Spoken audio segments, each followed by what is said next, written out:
arrebatado? Não, até porque nós estamos aqui ainda, né? O arrebatado a gente tem que ir junto, né? Pastor Ramos está em Carapebus, numa missão, né? Ele deu aula hoje, o dia inteiro na Igreja Batista, lá em Carapebus, né? Ministrou um seminário lá hoje, e ele foi convidado para ministrar hoje à noite lá.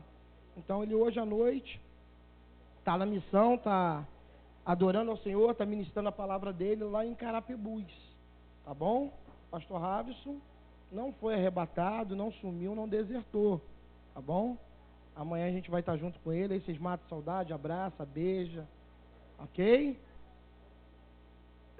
Queria chamar agora o Eduardo e a sua família. A gente vai apresentar um pequenino no altar do Senhor. Cadê o Eduardo? Está aí com sua família? Isso, vem cá rapidinho. Vamos fazer essa apresentação.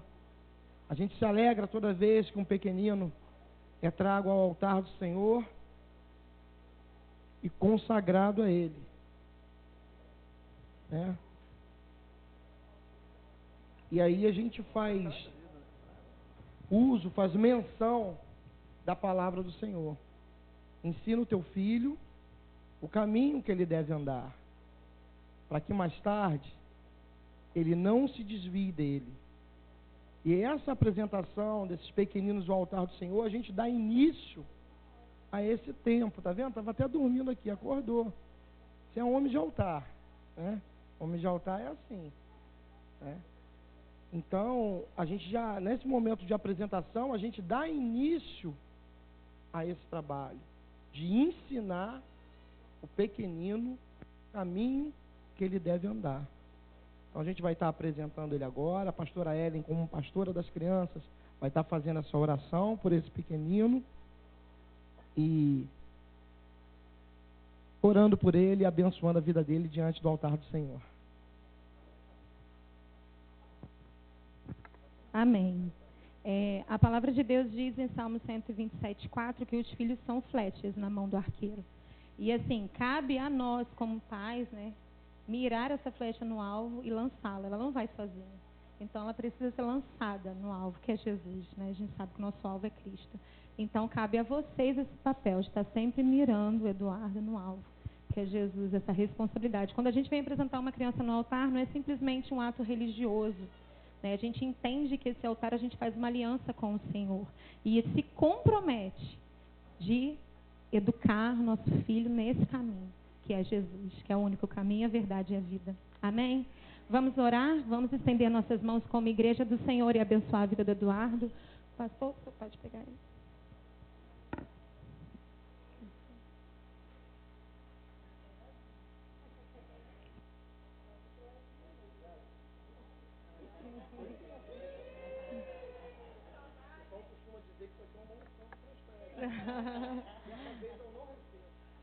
Vamos orar, igreja. Senhor, nós queremos no teu altar nessa noite te apresentar a vida do Eduardo, Senhor. Primeiro nós queremos te louvar e agradecer, Senhor, porque sabemos que ele foi gerado no Senhor, depois no ventre da mãe dele. Nós queremos que todo ser gerado, Senhor, tenha um propósito. E nós queremos te agradecer, Senhor, pela vida dele, pelos pais dele estar reconhecendo que o Senhor é o Senhor na vida deles e na vida do Eduardo. Nós te louvamos nessa noite, te agradecemos em nome de Jesus por toda essa família que está no teu altar, que reconhece o Senhor como Senhor da vida deles. E nós queremos te pedir em nome de Jesus que o Senhor continue abençoando o Eduardo, que a sua graça, o seu amor, a sua misericórdia o acompanhe em todos os dias da vida dele, que ele continue crescendo em graça, em estatura diante do Senhor e em sabedoria, diante do Senhor e diante dos homens, que seja uma criança diferente, uma criança separada, uma criança ungida, uma criança cheia do Espírito Santo, e em nome de Jesus dê sabedoria aos pais para criá-los nesse caminho. Continua, Senhor, guardando a vida deles, dessa família. E em nome de Jesus, nós declaramos sobre a vida do Eduardo nessa noite toda sorte de bênçãos. E que o Eduardo cresça, Senhor, nos teus caminhos, amando ao Senhor em primeiro lugar na vida dele. Nós te louvamos em nome de Jesus. Amém.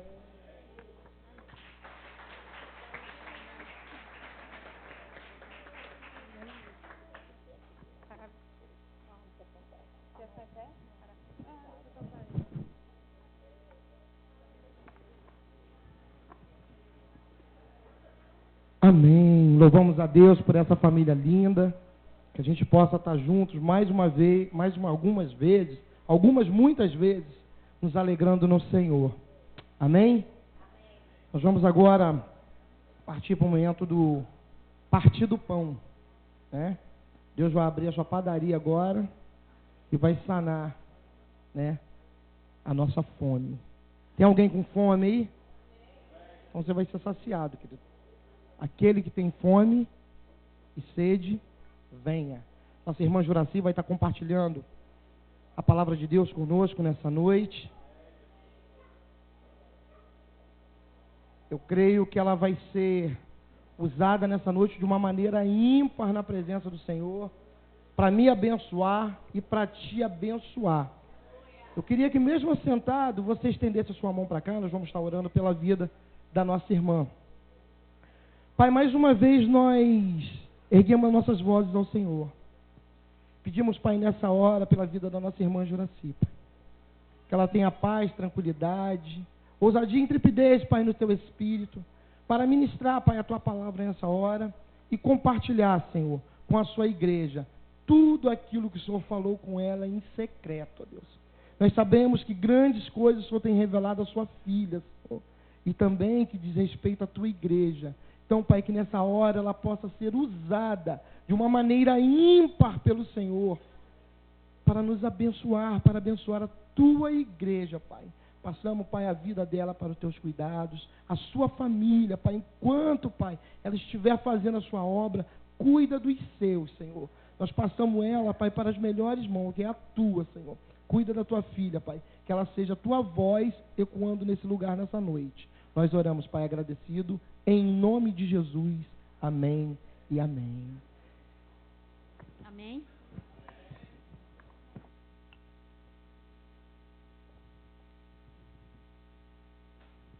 É um momento de aquietarmos o nosso coração e de podermos descansar no Senhor, receber aquilo que Ele tem para nós nessa noite, né? A palavra do Senhor é viva e eficaz. Ela é mais penetrante do que uma espada de dois gumes. E é nessa palavra que nós caminhamos firmados, né? Vamos abrir as nossas Bíblias no livro do profeta Isaías, no capítulo 45, o versículo 2 e 3. Amém? Diz assim a palavra do Senhor: Eu irei adiante de ti, endireitarei os caminhos tortos, quebrarei as portas de bronze, despedaçarei os ferrolhos de ferro, e te darei os tesouros das escuridades e as riquezas encobertas, para que possas saber que eu, o Senhor, o Deus de Israel, te chamo pelo teu nome. Nós vamos conversar nessa noite sobre tesouros. A palavra diz que o Senhor nos dará o tesouro das escuridades. Tesouro é algo precioso, é algo valioso, é algo que alguém busca incessantemente e é algo que não é encontrado na superfície. É algo que não é encontrado em qualquer esquina. É algo que demanda esforço para ser encontrado, né? E nessa noite o Senhor nos tem dado alguns tesouros que nós precisamos descobrir o mapa desses tesouros.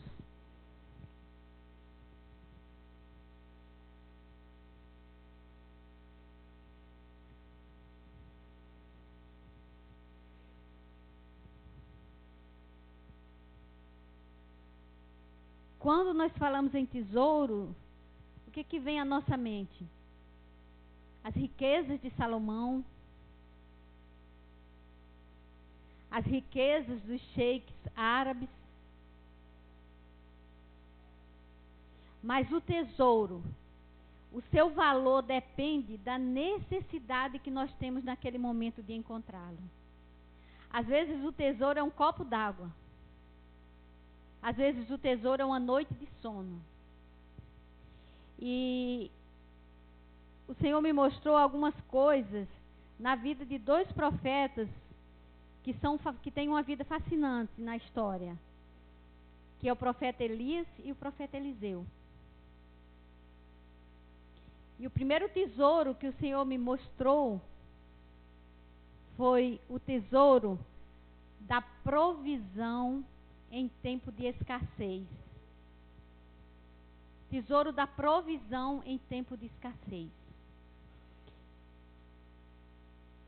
E tem uma historinha aqui no livro do profeta, no livro de 1 Reis, no capítulo 17, que é uma história bem interessante, do profeta Elias, que diz assim: Então Elias, o tisbita, dos moradores de Gileade, disse a Acabe: Vive o Senhor Deus de Israel, perante cuja face estou, que nesses anos nem orvalho nem chuva haverá, senão segundo a minha palavra.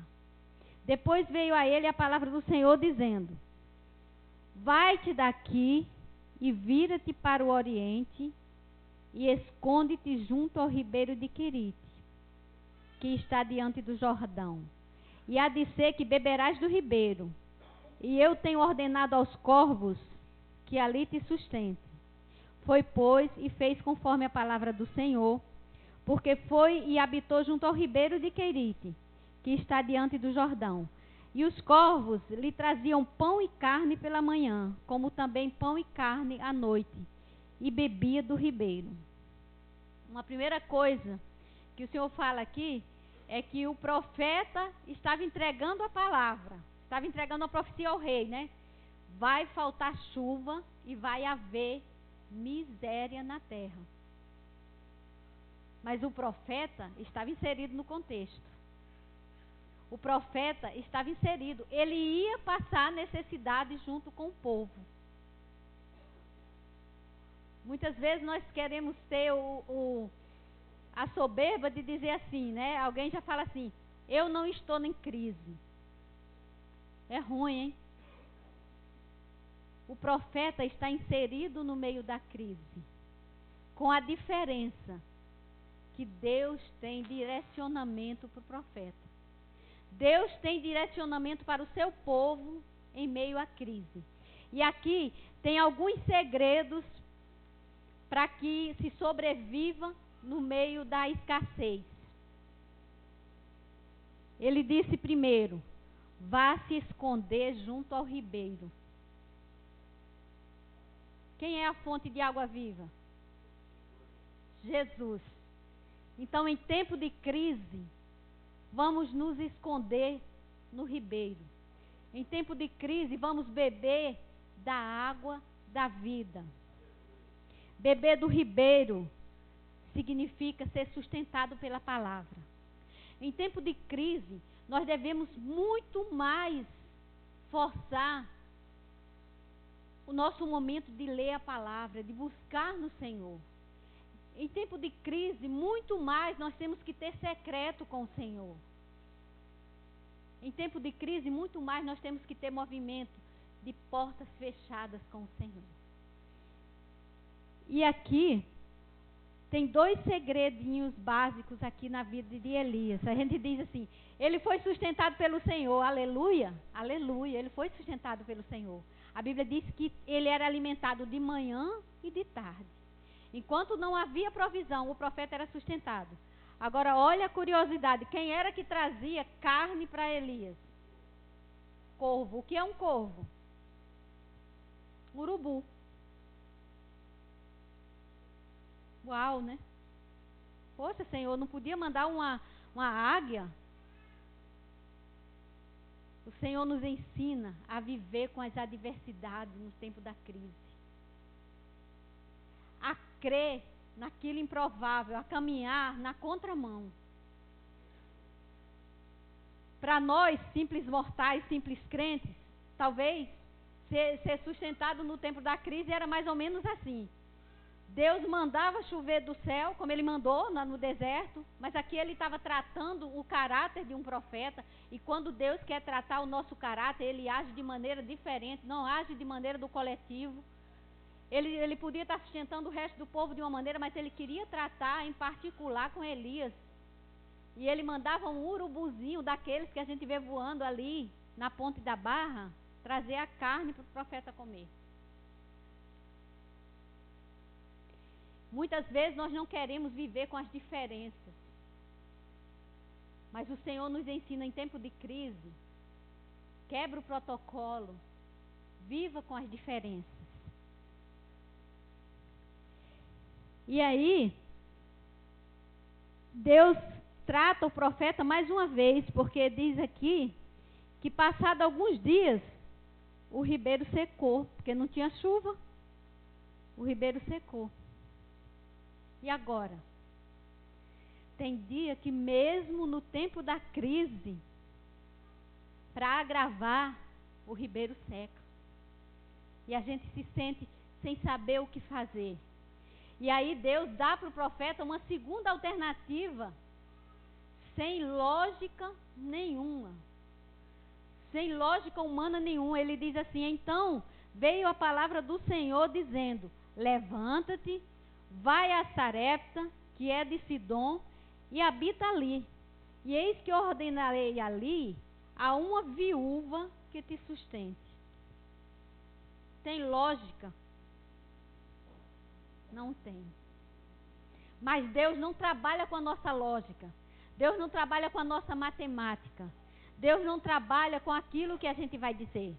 Porque o que era mais lógico? Dizer assim: vai ali num fazendeiro, que tem aquele fazendeiro rico que vai lhe sustentar. O Senhor falou: você vai ser sustentado por uma viúva. Isso significa que nós temos que aprender que Deus usa o que Ele quer, quando Ele quer e da maneira que Ele quer. E diz que Ele foi, o texto é bastante grande, vocês podem ler depois.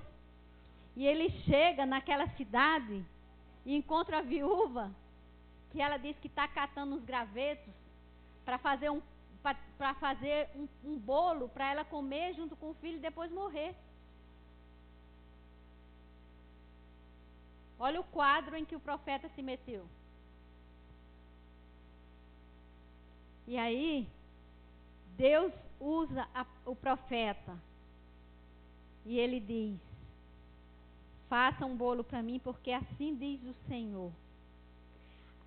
Ela disse: o que eu tenho é só um pouco de farinha e um pouco de azeite na botija. Sabe, nós temos que ter, quando a crise vier, nós temos que ter uma reserva em Deus. E aqui o profeta diz: tudo bem, você só tem um pouco, pois eu vou te dizer uma coisa.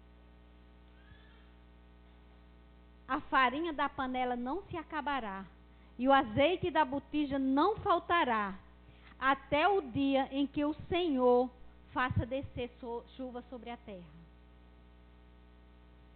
E não faltou, diz a palavra do Senhor, que o Senhor sustentou o profeta e sustentou a viúva e o seu filho. Porque aquela viúva também, ela soube se comportar, ela soube descobrir os segredos.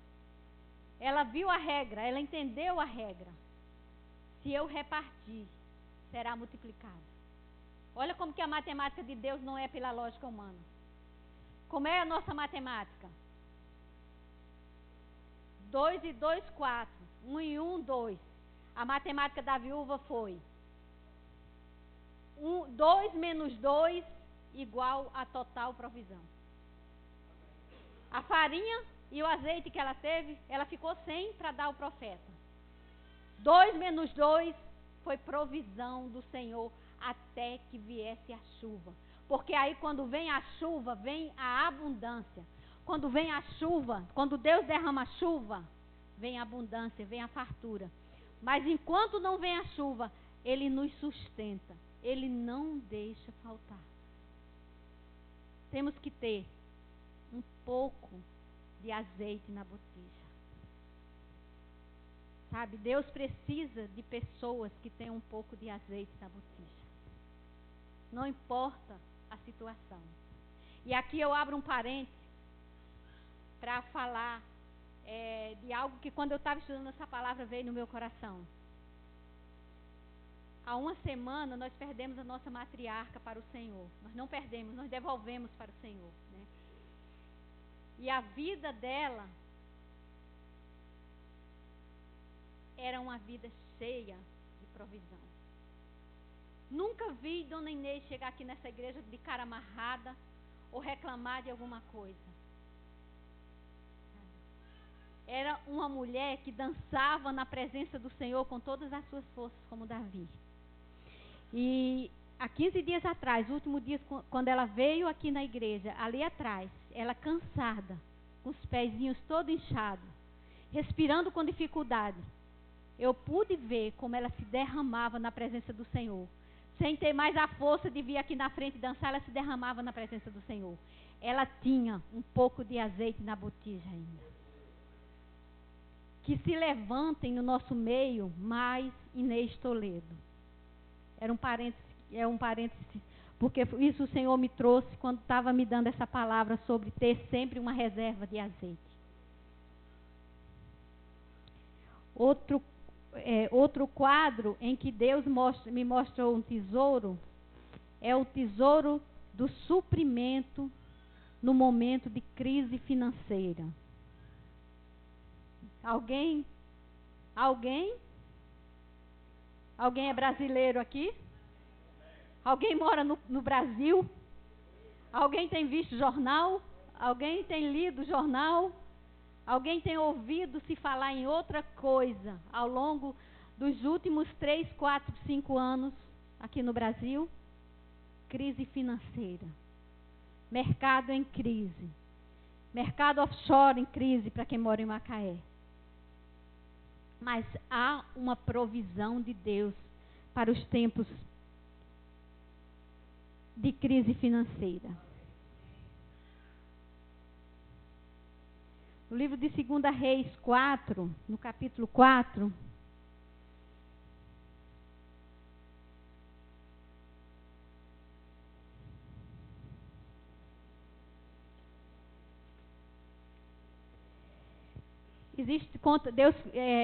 aqui o Senhor nos mostra a história de uma outra viúva.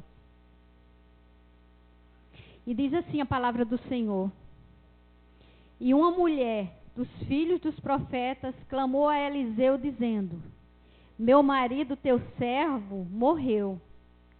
Tu sabes que o teu servo temia o Senhor. E agora veio o credor querendo levar os meus filhos para serem servos. E Eliseu disse: que hei eu de fazer? Declara-me o que tens em casa. E ela disse: a tua serva não tem nada a não ser uma botija de azeite. Então disse ele: vai, pede para ti vasos emprestados a todos os teus vizinhos, vasos vazios, não poucos. Entra na tua casa, fecha a porta sobre ti e os teus filhos, e deita o azeite em todos aqueles vasos, e põe à parte o que estiver cheio. Partiu, pois, ela, fechou a porta sobre si e sobre os seus filhos, e eles lhe traziam os vasos, e ela enchia. E sucedeu que, cheio que foram todos os vasos, disse o seu filho: traze-me mais um vaso. Porém ele disse: não há mais vaso nenhum. Então o azeite parou. Então veio ela e fez saber ao homem de Deus, que lhe disse: vai, vende o azeite, paga a tua dívida, e tu e teus filhos vivam do resto. Deus tem provisão em tempo de crise financeira. E aqui, nesse contexto, a palavra nos mostra alguns segredos para o mapa desse tesouro. O primeiro, aquela mulher estava numa situação difícil. Naquela época, quando você devia alguma coisa que não podia pagar, era levado como escravo para trabalhar para aquela pessoa quem devia. E ela já estava viúva sem o seu marido. E agora o credor queria levar os filhos dela como escravo. E aí ela foi no Facebook, postou, foi no Instagram e postou. Não. Ela procurou a pessoa certa. Ela foi falar com o profeta. E o profeta conhecia o seu marido. Ela diz: o Senhor conhecia o meu marido. O Senhor sabe que ele temia o Senhor. aquela mulher, ela foi falar com a pessoa certa, que conhecia a sua situação, conhecia o seu marido. Muitas vezes nós erramos por falar de problemas que estamos atravessando com pessoas que não nos conhecem. Porque quando a pessoa nos conhece, ela sabe quem nós somos. Quando a pessoa não nos conhece, ela começa a levantar conjecturas. Está passando por isso porque está em pecado. Quem nunca ouviu? Está passando por isso porque gastou mais do que podia. Está passando por isso e por isso e por isso. Porque nós somos especialistas em diagnóstico. Já observaram isso? Nós somos especialistas em diagnóstico, principalmente quando é da vida dos outros. Mas a mulher, ela procurou o profeta e falou para o profeta: você conhece o meu marido, você sabe que ele era um servo do Senhor e agora eu estou em dificuldade. E aí, o profeta pergunta para ela mais uma vez: o que você tem em casa? Ela diz: uma botija de azeite. O que tem na nossa casa no tempo de crise? Azeite fala de unção. Azeite fala do Espírito Santo. Como é que nós estamos atravessando a crise? Nós estamos atravessando tendo a unção do Senhor sobre a nossa vida? Nós estamos atravessando a crise confiando no Senhor? Na nossa casa tem a presença do Senhor? Porque ele perguntou: o que você tem na sua casa? Será que nós temos condição de responder quando alguém perguntar: o que é que você tem na sua casa? O que é que tem na minha casa? Tem paz, tem tranquilidade, tem união, tem comunhão? Ou tem contenda, tem briga, tem fofoca? O que é que tem na minha casa no tempo de crise? E aí o profeta fala para a mulher: então vou te dizer uma coisa. Vai aí nos seus vizinhos e pede vasos emprestados. E aí o que é que a gente aprende com isso? Que nós temos que ter boa vizinhança. Nós temos que conhecer os nossos vizinhos, ser amigo dos nossos vizinhos.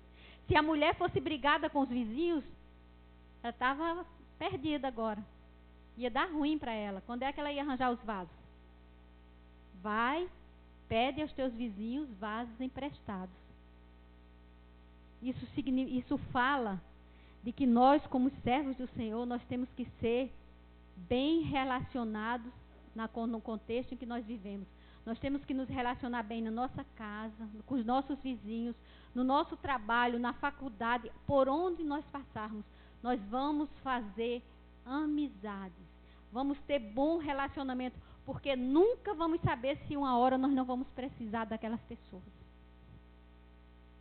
Isso foi um segredo que o profeta testou. Vou saber se essa mulher, eu conheço, mas eu vou saber se ela agora é com ela. Toma emprestado vaso nos seus vizinhos, e não poucos. Para você chegar na casa do vizinho e pedir algo emprestado, você tem que conhecer. Você tem que ter um bom relacionamento.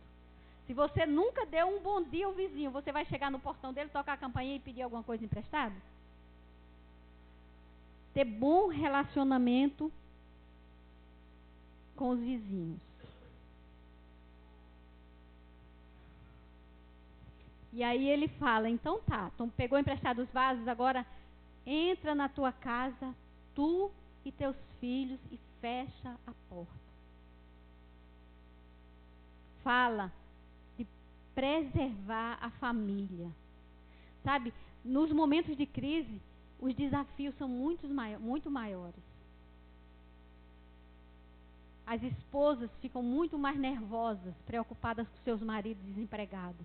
Os maridos ficam muito mais nervosos, preocupados com o sustento da sua família. Os jovens que estão cheios de sonho ficam muito mais nervosos, porque querem fazer uma faculdade, às vezes, que precisa pagar. Estão cheios de sonhos e não encontram trabalho. Então, assim, é uma época em que os conflitos familiares afloram. Época de crise financeira, os conflitos familiares, eles afloram. Então, é tempo de fechar a porta, de estar em casa, de ser proteção para a família. Dos maridos orarem mais. terem mais paz no seu coração, confiarem mais no Senhor.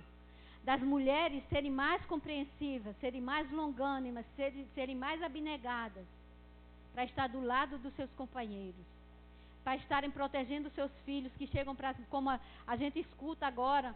Eu não tenho mais filhos adolescentes, mas tenho netos que chegam para mim e perguntam assim: vó, e agora? Eu estou terminando minha faculdade e não vai ter mais concurso no Brasil? Como que vai ficar? Sabe? A gente escuta isso. Então é tempo da gente fechar a porta da nossa casa e fazer o azeite jorrar. Sabe? Derramar unção, orar pela nossa família. Nunca foi tão necessário as famílias orarem juntas. Ao longo do tempo, se perdeu o hábito do culto doméstico. O culto doméstico é uma botija de azeite na casa de um crente. Sentar em volta da mesa com a família, orar, ler a Bíblia, partilhar momentos, isso é uma botija de azeite em tempo de crise. Então, o segredo para vencer a crise, a proteção da família. Aquela mulher entrou na sua casa, fechou a porta e junto com seus filhos eles viram o azeite jorrar. É na união da família que a unção vem. Não adianta estar cheio de unção na igreja, falar em línguas estranhas, rodar, cair, dançar, rodopiar e chegar em casa não ter comunhão com a sua família. Como diz Paulo, é um metal que soa, é um sino que tine. Então o profeta ensinou aquela mulher: você precisa estar junto com seus filhos mais do que nunca. E aí os filhos daquela mulher estavam dentro da sua casa. Onde estão os nossos filhos? Tem muitos filhos se perdendo dentro de casa. Tem muitos filhos se perdendo o dia todo com a cara no celular. Tem muitos filhos, até os próprios pais estão lá discutindo, jogando conversa fiada e perdendo tempo precioso de estar sentado com seu filho, orando com seu filho, orando com a sua esposa.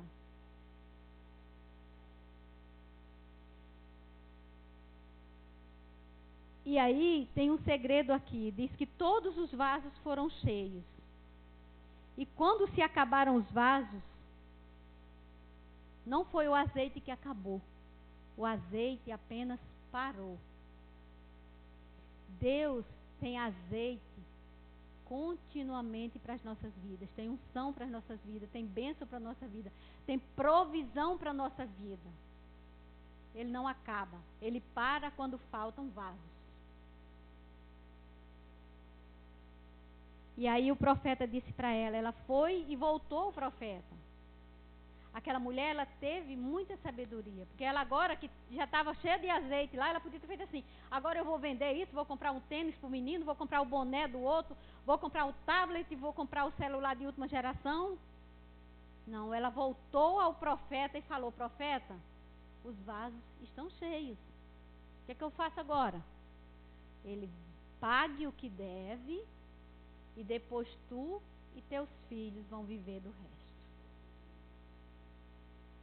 Em tempo de crise financeira, ter sabedoria, sabe? Muitas vezes nós como donas de casa viramos economistas nos momentos de crise. Sabemos o preço de tudo, sabemos onde é que está mais barato, perdemos tempo mesmo olhando os encartes do supermercado, porque nós precisamos ter sabedoria de gastar com o necessário, pagar as dívidas, limpar o nome e viver com o resto. Esse é o tesouro do suprimento em tempo de crise financeira.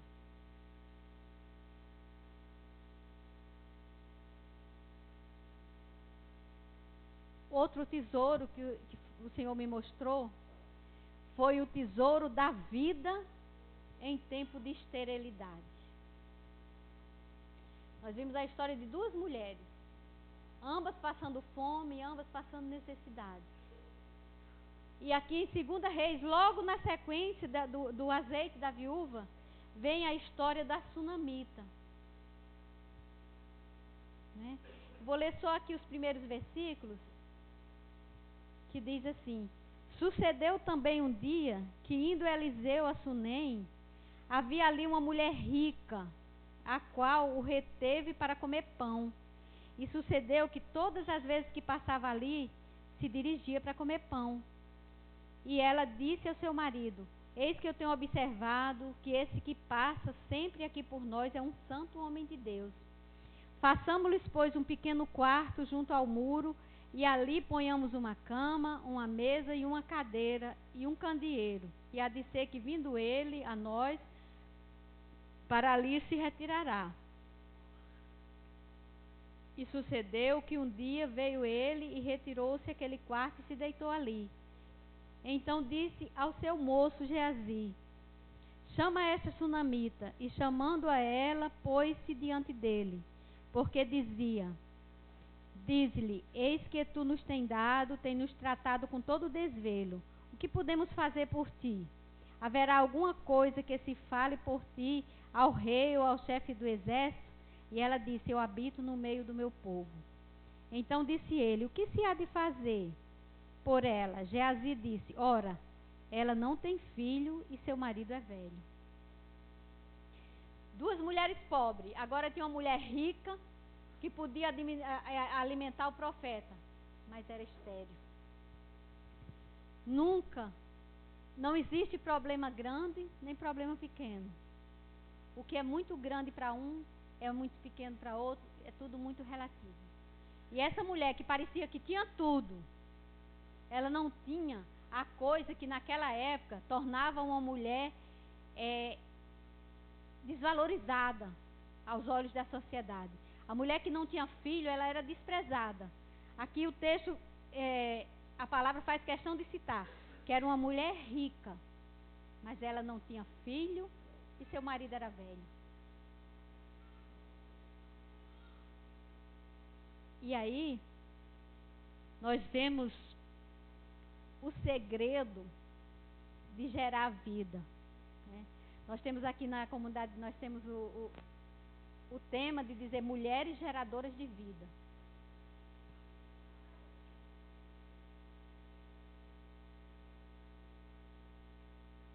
Ela, sem pretensões, ela atraiu para si o milagre. Aquela mulher, ela era rica, ela podia ter visto aquele profeta e ter assim: pô, esse profeta importuna, né? Passa por aqui, que profeta chato. Mas ela chamou o marido e disse: olha, eu observei uma coisa. Aquele profeta é um homem de Deus. Vamos hospedá-lo. Mas ela não quis hospedá-lo de qualquer maneira, não quis dizer assim: vamos botar, quando ele chegar aqui, vamos deixar ele ali naquela garagem, naquele cantinho ali. Ela falou: vamos fazer um quarto para ele. E ela cita todos os detalhes: vamos botar uma cama, vamos botar uma cadeira, vamos botar um candeeiro, para que ele se sinta bem acolhido na nossa casa. E aqui, o segredo para quebrar a esterilidade se chama hospitalidade. Jesus, ele disse que quem desse um copo d'água a um dos pequeninos não passava despercebido diante dele. Nós vivemos numa sociedade onde a hospitalidade está sendo deixada de lado. No nosso meio, aqui no nosso meio evangélico, há o costume sempre de um fazer um café para outro, um fazer um churrasquinho e chamar. Mas isso não é comum. Hoje as pessoas se fecham dentro dos seus muros, se fecham dentro das suas casas, com suas cercas elétricas e se protegem, porque nós vivemos num tempo de tanta violência, de tanta coisa ruim que acontece, que as pessoas se privam de serem hospitaleiras, de terem comunhão.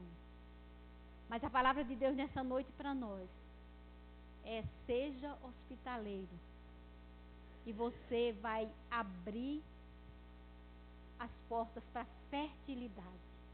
E aqui no caso dessa mulher, a fertilidade que veio sobre a vida dela foi que ela teve um filho.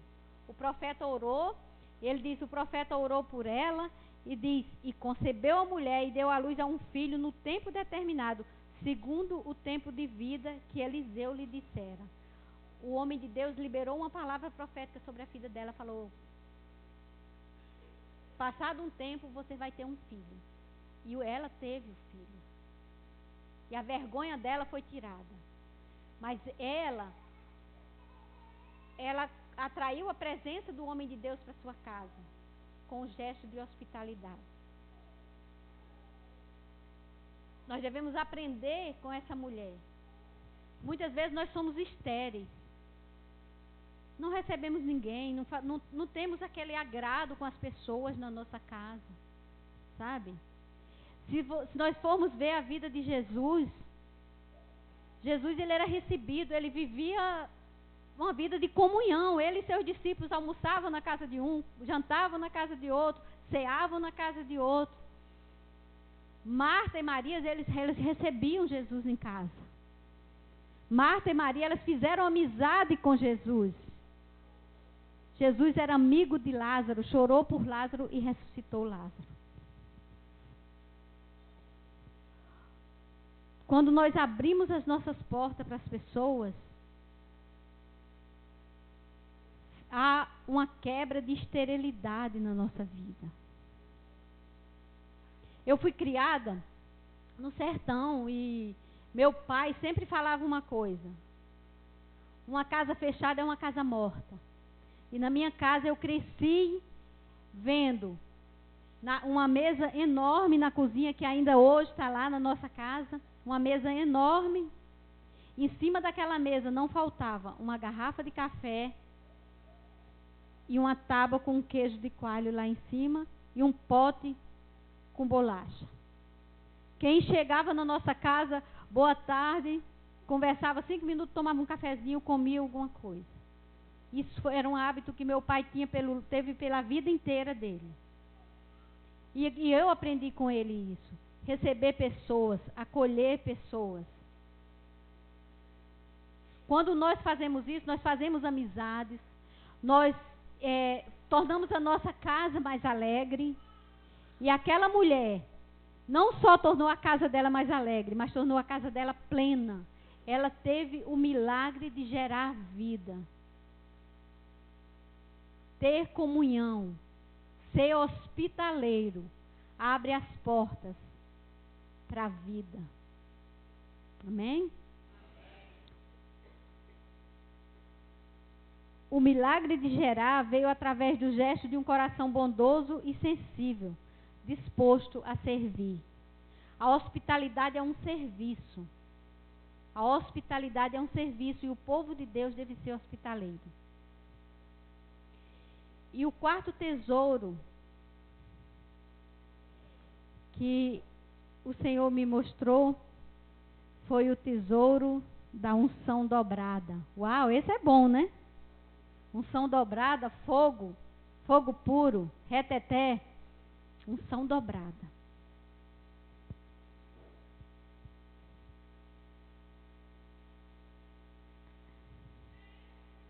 Segunda Reis 2 conta a história de Elias, depois que ele ungiu Eliseu como seu sucessor, e Eliseu ficou coladinho no profeta Elias, né? Eliseu, ele não largava de Elias em nenhuma situação da vida dele. E diz a palavra que aqui em 2 Reis 2, sucedeu, pois, que havendo o Senhor de elevar Elias no redemoinho ao céu, Elias partiu com Eliseu de Gilgal. E disse Elias a Eliseu: fica aqui, porque o Senhor me enviou a Betel. Porém Eliseu disse: vive o Senhor e vive a tua alma, que não te deixarei. Assim foram a Betel. Então os filhos dos profetas que estavam em Betel saíram a Eliseu e lhe disseram: sabes que o Senhor hoje tomará o teu Senhor para cima da tua cabeça? Ele disse: também eu sei disso, calai-vos. E Elias disse a Eliseu: fica-te aqui, porque o Senhor me enviou a Jericó. Porém ele disse: vive o Senhor e vive a tua alma, que não te deixarei. E assim vieram a Jericó. Então os filhos dos profetas que estavam em Jericó se chegaram a Eliseu e lhe disseram: sabes que o Senhor hoje tomará o teu senhor por cima da tua cabeça? Ele disse: também eu sei disso. Calai-vos. E Elias disse: fica aqui, porque o Senhor me enviou ao Jordão. Mas ele disse: vive o Senhor e vive a tua alma, que não te deixarei. E assim ambos foram juntos. E foram 50 homens dos filhos dos profetas, e de longe para defronte. Eles ambos pararam junto ao Jordão. Então Elias tomou sua capa e dobrou e feriu as águas, as quais se dividiram para as duas bandas e passaram ambos a seco. Sucedeu, pois, que havendo eles passado, Elias disse a Eliseu: pede-me o que queres que te faça, antes que seja tomado de ti. E disse Eliseu: peço que haja porção dobrada do teu espírito sobre mim. E disse: coisa dura pediste, mas se vires quando eu for tomado de ti, assim se te fará. Porém, se não, não se fará. E sucedeu que, indo eles andando e falando, eis que um carro de fogo com cavalos separou um do outro. Elias subiu ao céu no redemoinho. Isso aqui fala de liderança e fidelidade. No caminhar da vida com o Senhor, nós caminhamos sob liderança. Toda a história da Bíblia, Deus levantou líderes sobre o seu povo. Moisés foi líder e Josué ficou coladinho em Moisés. Deus colocou Josué como sucessor de Moisés. E aqui nós vemos um profeta que ele tinha ungido já seu sucessor. Eliseu sabia que ia ser o sucessor de Elias.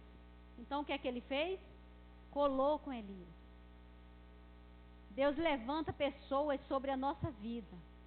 E nós devemos estar sob a liderança daquela pessoa em qualquer situação. Muitas vezes nós vemos os líderes como super-heróis, né? Alguns até na nossa cabeça têm uma capa de super-herói. Não tem tristeza, não tem necessidade, não tem fome, não tem frio, nada. É um super pastor, super líder. Eles têm tantas necessidades quanto nós. E aqui nós vemos um liderado que ele disse: ó, aconteça o que aconteceu, eu estou do seu lado.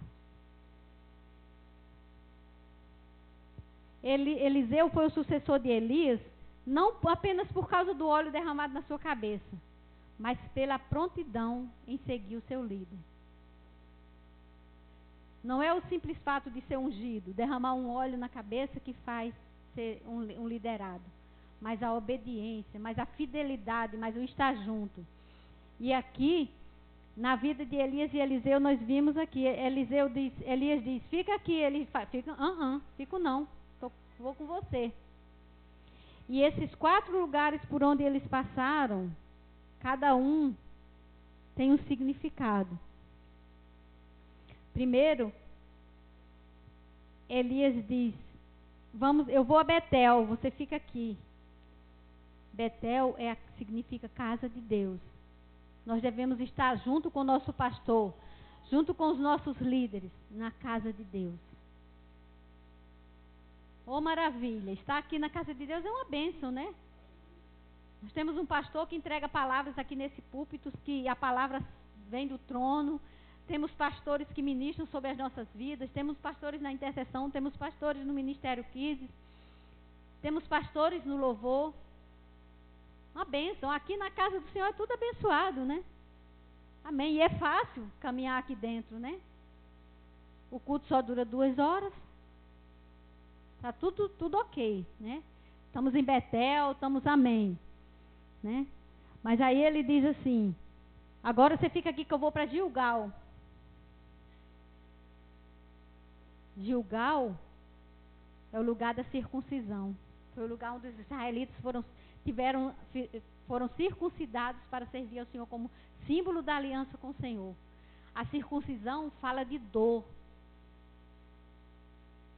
E nós devemos estar junto com o nosso líder também nos momentos de dor. Na hora da festa, aleluia, glória a Deus. Na hora do churrasco, amém. Na hora do banho de mar, amém. Mas na hora da dor, nós devemos também estar ao lado do nosso líder. Ele precisa do nosso ombro, ele precisa do nosso abraço. E aí depois ele fala assim, eu vou para Jericó. Ele diz, eu vou também. Jericó fala, o significado de Jericó é perfume, né? São as épocas boas da vida, a época das vacas gordas. Nós estamos do lado do nosso líder. E aí o Jordão é aquele que desce. Uau! Temos que estar do lado do nosso líder, mesmo na hora quando ele está descendo. Nós temos momentos de subir e de descer na vida. Temos momentos de altos e baixos. Eu estou com o meu pastor na hora que ele está lá no topo da montanha. Mas na hora que ele está no vale, eu tenho que estar do lado dele. Esse foi o segredo de Eliseu. Porque ele disse, eu estou com você em qualquer situação. Eu estou com você na casa de Deus, eu estou com você no lugar de circuncisão, nas horas de dor, eu estou com você na hora do perfume, e eu estou com você na hora que você estiver também, não tão lá em cima, mas descendo, eu estou com você.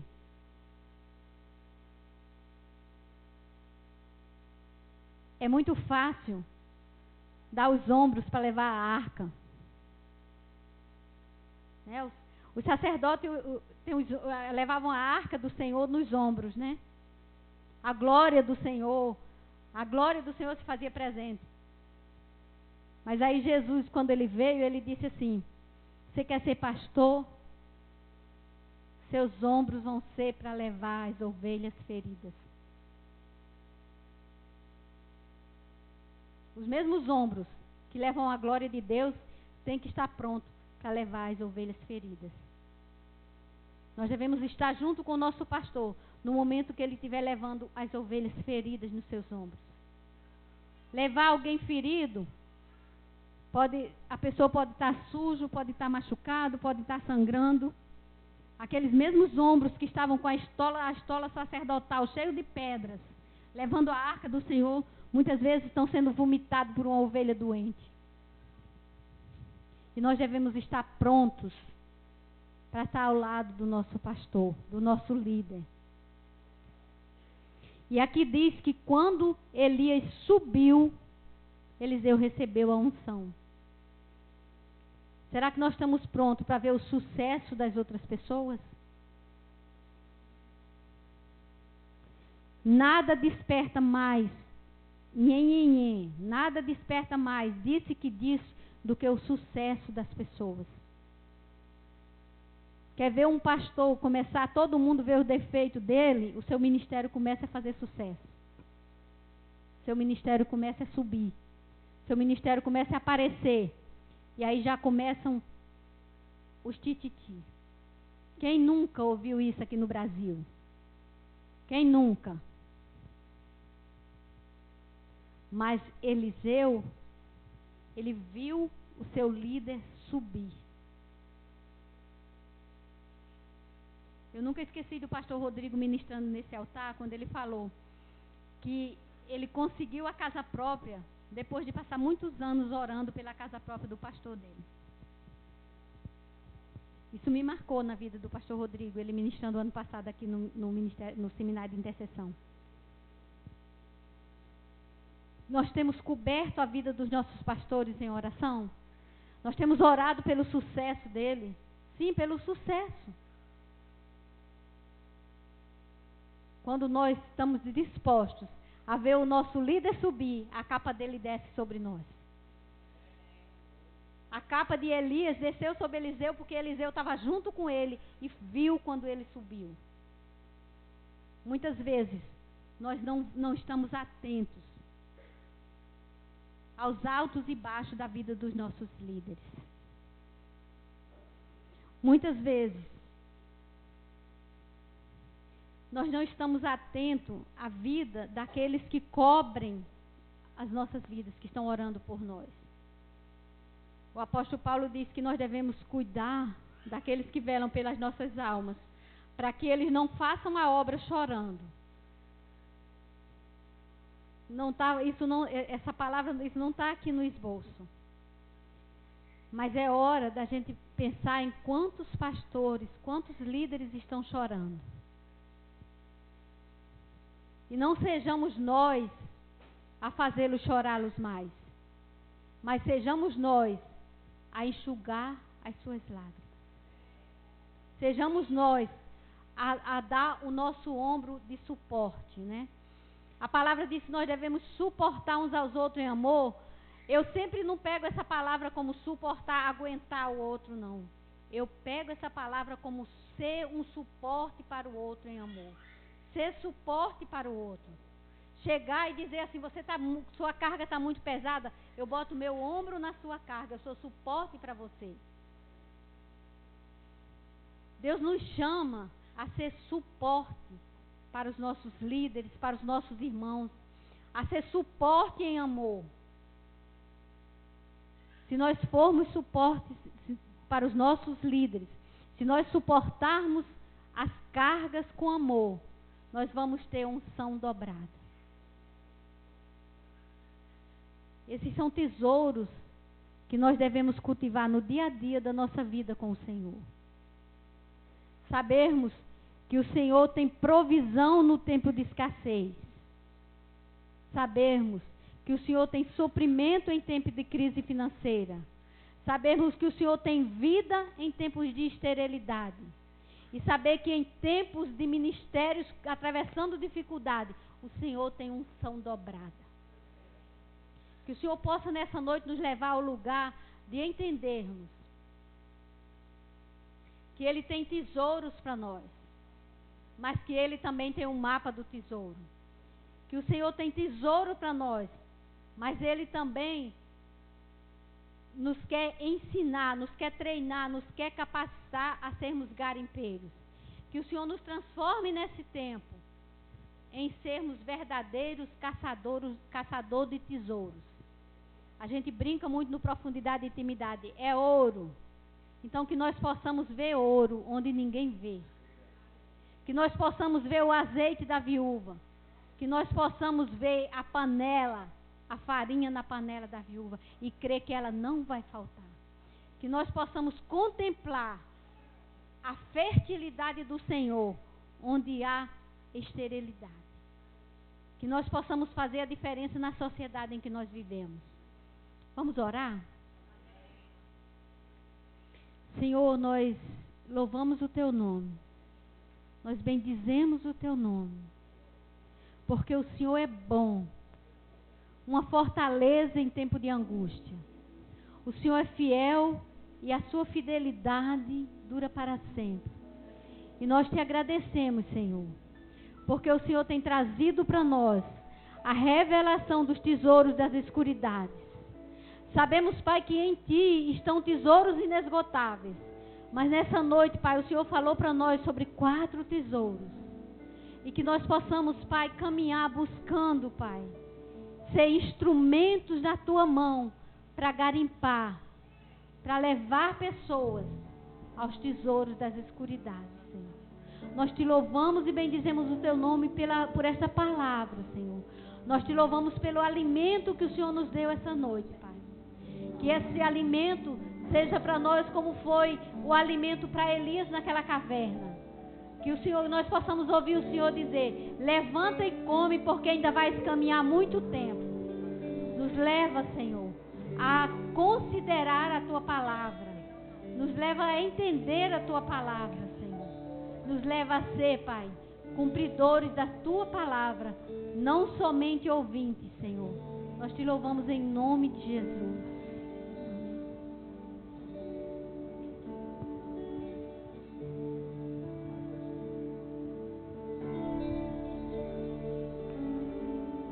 Aleluia.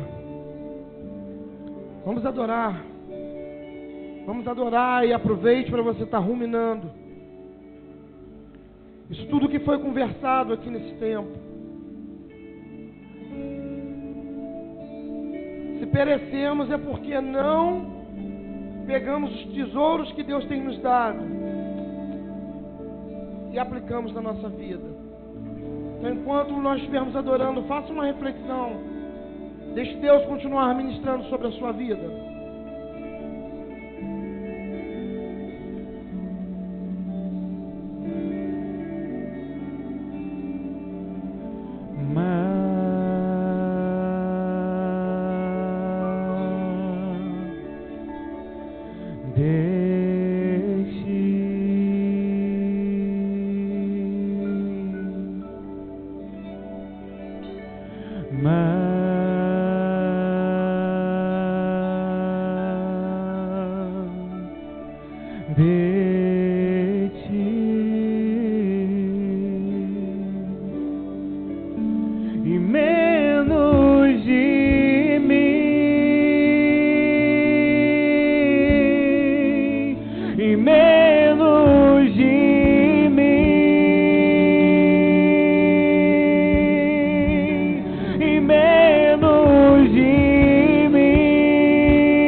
Infinita